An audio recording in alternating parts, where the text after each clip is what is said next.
rekan belajar yang saya banggakan. Kita jumpa lagi di mata kuliah administrasi pertanahan. Kalau tidak keliru, ini sudah pertemuan yang ke-9. Yang kita bicarakan adalah sengketa, konflik, dan perkara pertanahan. Pertemuan kita ini membahas mengenai konsep sengketa, konflik, dan perkara pertanahan di Indonesia. Apa sebenarnya faktor yang menjadi penyebabnya? Lalu bentuk-bentuk kasus yang sering terjadi itu apa saja? Kemudian mekanisme penyelesaian dari sengketa konflik itu apa yang bisa ditempuh? Apakah harus selalu melalui hukum, peradilan, atau bagaimana? Nah, semoga dengan materi kita kali ini, maka kita nanti akan mampu menjelaskan perbedaan sengketa, konflik, dan perkara pertanahan. Kita juga akan bisa mengidentifikasi ya, faktor-faktor penyebab konflik pertanahan di Indonesia. Lalu kita juga bisa menganalisis bentuk-bentuk sengketa pertanahan. Kita bisa memahami mekanisme apa yang bisa kita gunakan untuk menyelesaikan sengketa pertanahan. Sekaligus kita akan eh, bisa mengambil pelajaran ya, dari contoh kasus pertanahan secara kritis ya. Nah, rekan belajar yang saya banggakan, dalam soal sengketa pertanahan ini sebenarnya adalah perselisihan. Perselisihan mengenai pertanahan bisa karena antar orang perorangan, bisa juga antar badan hukum, bisa juga antar orang individu dan badan hukum, atau bahkan lembaga yang dampaknya relatif terbatas. Contoh ini misalnya adalah biasanya sengketa mengenai batas tanah. Jadi ada batas yang tidak disepakati oleh pemilik kedua bidang tanah yang kebetulan berbatasan. Itu juga menjadi penyebab sengketa. Lalu sengketa bisa juga muncul karena tumpang tindihnya sertifikat.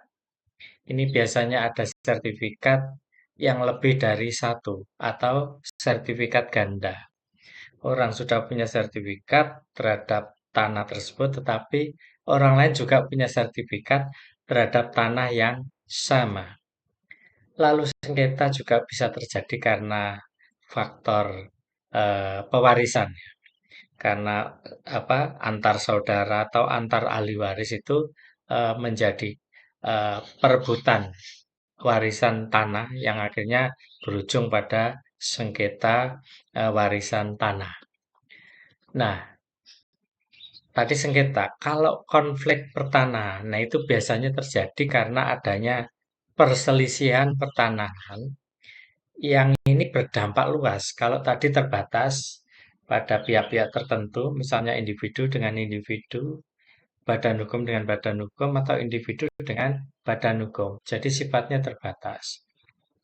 Sementara kalau konflik itu perselisihan mengenai pertanahan, tetapi dampaknya itu luas dan biasanya melibatkan kelompok-kelompok dalam masyarakat.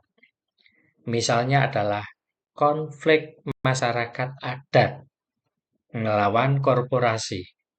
Nah, jadi ada badan hukum di sana yang namanya corporate, perusahaan, berkonflik dengan sejumlah atau sekelompok suku masyarakat adat mengenai status tanah yang dijadikan sumber konflik itu. Lalu konflik mengenai pengadaan tanah, konflik mengenai perkebunan. Nah, ini biasanya karena sebelumnya tanah itu peruntukannya misalnya untuk hutan atau untuk hal yang lain, kemudian eh, peruntukannya diubah sehingga akhirnya tanah itu diadakan menjadi untuk perkebunan atau untuk kegiatan-kegiatan ekonomi. Nah, ini juga menciptakan konflik, baik konflik karena pengadaan tanah maupun konflik perkebunan. Nah, perkara pertanahan itu sengketa pertanahan yang telah masuk pro justisia, artinya sudah masuk pada proses peradilan.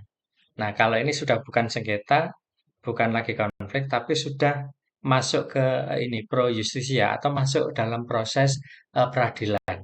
Ini adalah perkara pertanahan. Nah, topik-topik yang saya sebutkan tadi itu kita berdasarkan pada regulasi atau aturan perundangan. Nah, dasar hukum materi yang bisa kita kaitkan dengan tema-tema tadi adalah misalnya tetap payungnya adalah Undang-Undang Pokok Agraria tahun 1960, kemudian Peraturan Menteri Agraria ya, dan Tata Ruang Badan Pertanahan Nasional ya tentang ini penanganan ya dan penyelesaian kasus pertanahan. Lalu bisa juga didasarkan pada Kitab Undang-Undang Hukum Perdata. Bisa juga kalau tadi formilnya, eh, kalau tadi materialnya, yang ini formilnya, yakni hukum acara perdata. Dan bisa juga didasarkan pada peraturan tentang pengadaan tanah. Nah, faktor penyebab sengketa dan konflik pertanahan itu bisa muncul karena faktor administratif, bisa karena faktor hukum, bisa juga karena faktor sosial ekonomi, bisa juga karena faktor politik dan kebijakan, uh, yang kalau kita kupas satu persatu, misalnya sekarang adalah faktor administratif, itu menunjukkan kepada kita bahwa di dalam proses administrasi, misalnya pendaftaran atau pas pemetaan dan seterusnya, itu terjadi kesalahan administratif. Nah, misalnya apa? Kesalahan dalam pengukuran. Ah, kesalahan di dalam mengukur tanah itu juga bisa menciptakan sengketa atau konflik pertanahan. Tetapi terjadinya karena faktor yang sifatnya administratif. Antara lain kesalahan pengukuran. Selain kesalahan pengukuran, apalagi misalnya adalah tumpang tindih sertifikat. Karena misalnya BPN bisa sampai terjadi mengeluarkan dua sertifikat untuk tanah yang sama. Nah, ini juga faktor administratif yang menjadi penyebab sengketa dan konflik pertanahan. Lalu, faktor yang lain bisa jadi karena data ya, data mengenai pertanahan itu tidak akurat. Jadi kenapa terjadi kesalahan pengukuran, kesalahan tumpang tindih itu karena data pertanahan tidak akurat. Nah, hal-hal yang saya sebutkan tadi itu adalah penyebab sengketa dan konflik pertanahan, tetapi disebabkan oleh faktor yang sifatnya administratif. Nah, selain faktor administratif, ada faktor lain yang menjadi penyebab sengketa dan konflik pertanahan. Misalnya adalah faktor hukum. Di dalam faktor hukum, itu misalnya terjadi sengketa atau konflik pertanahan karena bukti kepemilikan yang lemah. Jadi, tidak ada kepastian hukum di sana karena bukti kepemilikannya lemah, tidak kuat.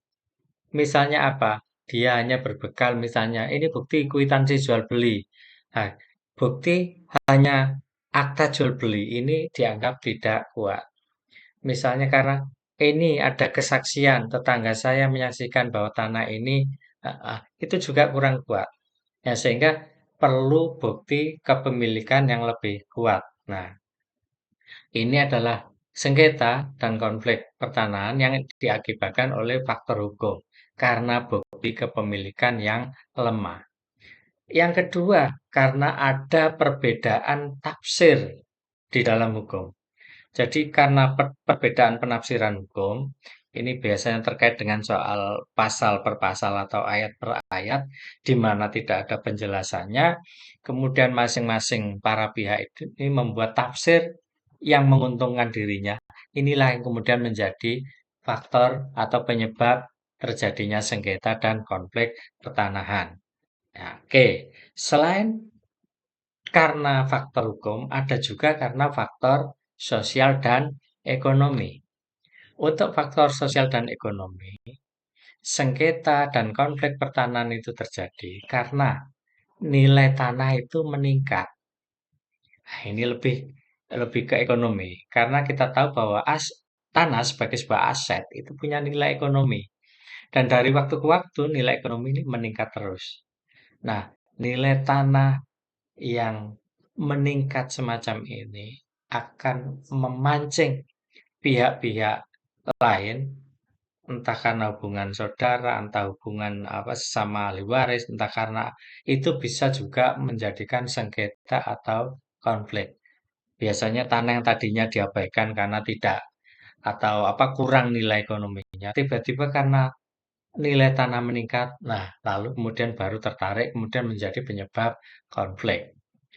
Lalu perebutan karena letak lahan itu dianggap strategis. Jadi dalam faktor sosial ekonomi karena lahan ini dianggap strategis,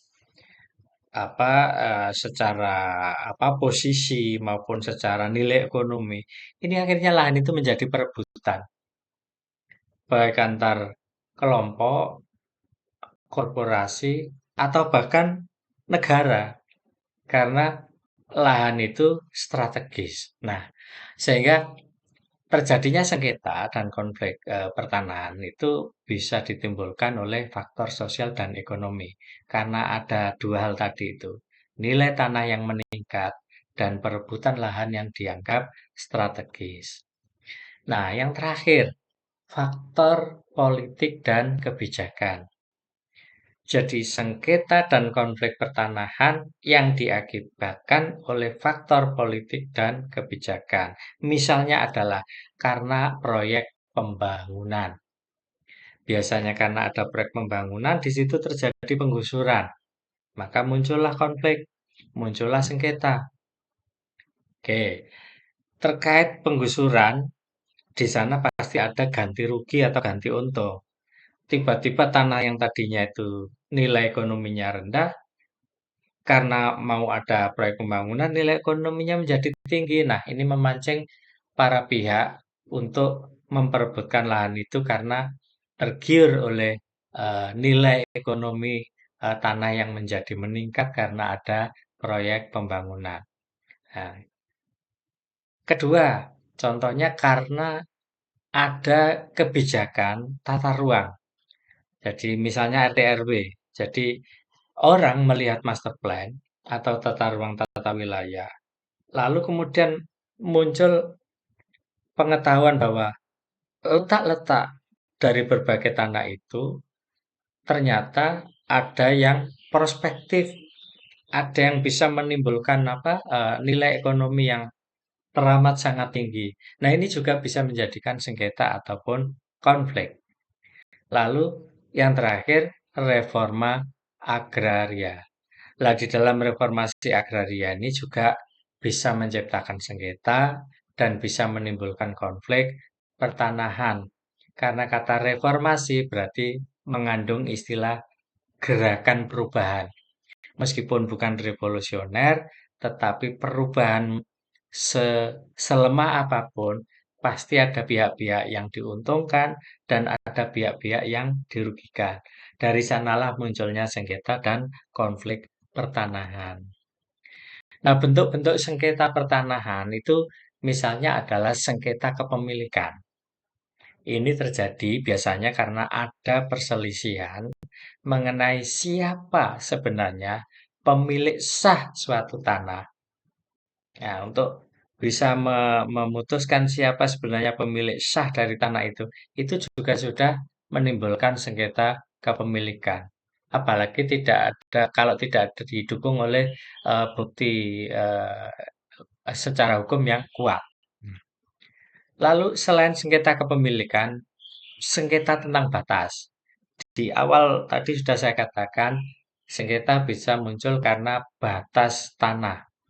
Nah, perbedaan batas tanah itu terjadi karena pihak yang memiliki tanah dengan pihak lain yang juga memiliki tanah itu bertetangga, berdampingan. Sehingga batasnya ini bisa bergeser-geser kalau ada yang nakal. Nah, oleh karena terjadinya pergeseran batas-batas itu, tadinya sesuai dengan ukuran, tiba-tiba tidak sesuai dengan ukuran. Nah, itulah juga bisa menciptakan sengketa batas. Jadi, sengketa batas karena ada perbedaan batas bidang tanah di antara para pihak itu, atau kedua belah pihak yang berdampingan tanahnya. Lalu sengketa waris. Nah, ini biasanya terkait soal pembagian tanah ya di antara para ahli waris. Itu juga memunculkan sengketa.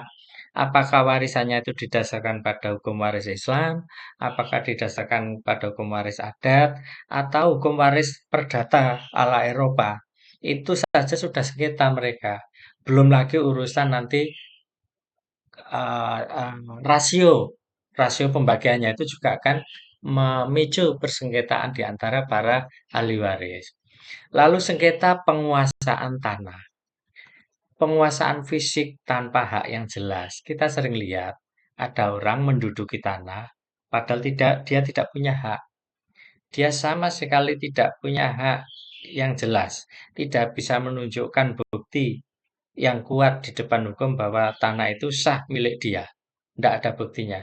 Nah, menduduki tanah itu sama dengan penguasaan secara fisik atas tanah tersebut, tetapi tanpa didukung bukti kepemilikan atau tanpa hak yang sah, tanpa hak yang jelas. Ini juga akan menciptakan sengketa dalam penguasaan tanah. Lalu tumpang tindih sertifikat. Nah, itu juga terjadi. Dua sertifikat menjadi bukti objek tanah yang sama. Pasti sengketa para pemegang sertifikat ini.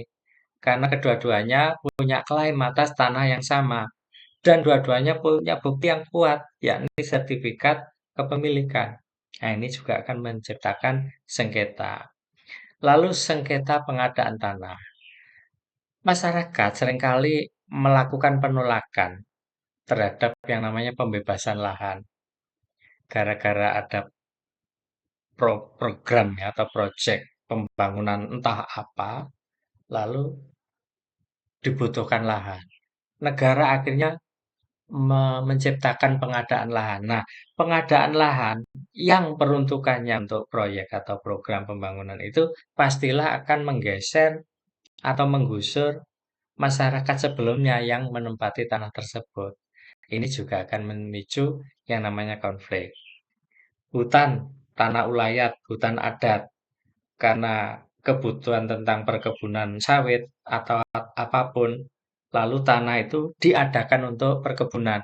Sengketa bahkan konflik karena kelompok, suku atau masyarakat adat. Nah, penyelesaian sengketa ataupun konflik semacam itu di dalam soal pertanahan itu bisa dilakukan dengan dua cara. Bisa cara yang non-litigasi dan cara yang litigasi. Untuk cara yang non-litigasi itu misalnya adalah dengan cara musyawarah. Musyawarah bersama, duduk, berembuk, itu akan bisa menyelesaikan dengan cara-cara yang kekeluargaan. Lalu cara mediasi.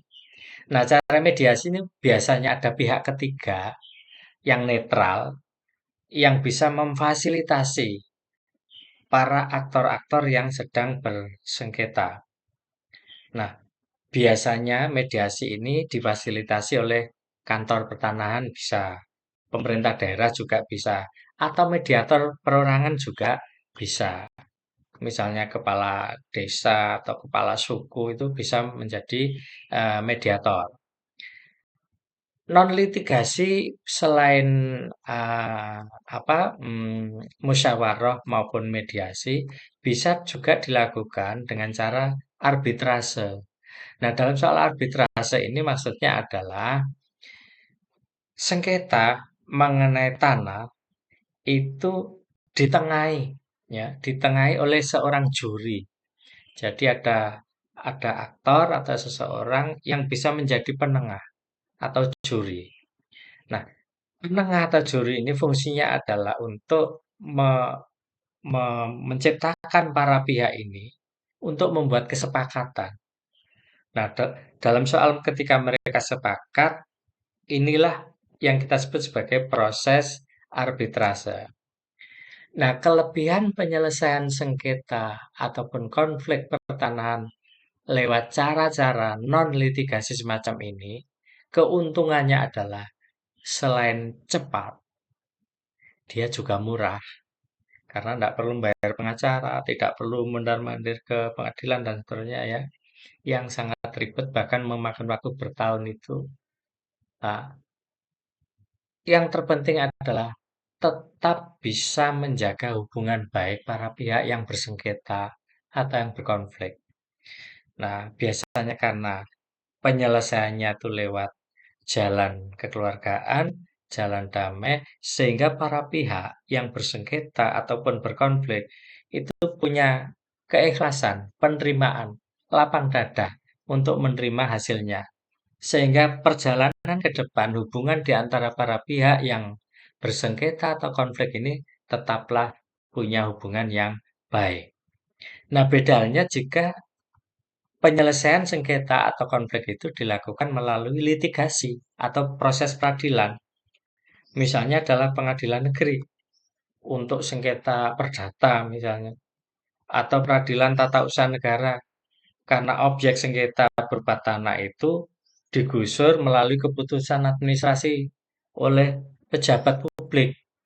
Nah, ini bisa lewat peradilan tata usaha negara. Kalau sengketa yang perdata tadi bisa lewat peradilan negeri. Nah, ini bisa bahkan sampai naik tinggi kasasi ke tingkat Mahkamah Agung, bahkan peninjauan kembali meskipun sudah diputusi oleh Mahkamah Agung, bisa PK. Nah, ini kan waktu yang sangat lama, berlarut-larut, mahal, dan kalaupun toh menang, hubungan ke arah ke depan itu dengan para pihak yang konflik atau sengketa, hubungan kita menjadi hubungan yang tidak enak. Hubungannya menjadi tidak baik. Kenapa? Karena ada yang merasa kalah, ada yang merasa harga dirinya dijatuhkan akibat kekalahan lewat sidang peradilan tadi itu. Nah, itu penyelesaian sengketa atau konflik kalau lewat jalan litigasi. Nah, sehingga peran Badan Pertanahan Nasional dalam penyelesaian sengketa itu dia itu seharusnya punya fungsi mediasi sengketa. Jadi bisa menjadi mediator. Lalu kalau memeriksa data pertanahan itu yang akurat ya, pemeriksaan data pertanahan. Dan bisa di cross check gitu. Bisa diuji akurasinya. Lalu Badan Pertanahan juga bisa punya fungsi pembatalan sertifikat kalau terjadi maladministrasi atau cacat administrasi. Itu boleh membatalkan sertifikat dengan alasan cacat administrasi. Nah, juga untuk menghindari tumpang tindihnya sertifikat tadi. Terus kemudian Badan Pertanahan Nasional atau Kantor Pertanahan itu juga bisa menjadi semacam fasilitator, bisa memfasilitasi penyelesaian konflik. Rekan belajar yang saya banggakan, saya kira itulah yang bisa kita bahas hari ini mengenai sengketa dan konflik pertanahan. Semoga sedikit eh, materi ini bisa bermanfaat bagi kita semua. Sampai jumpa.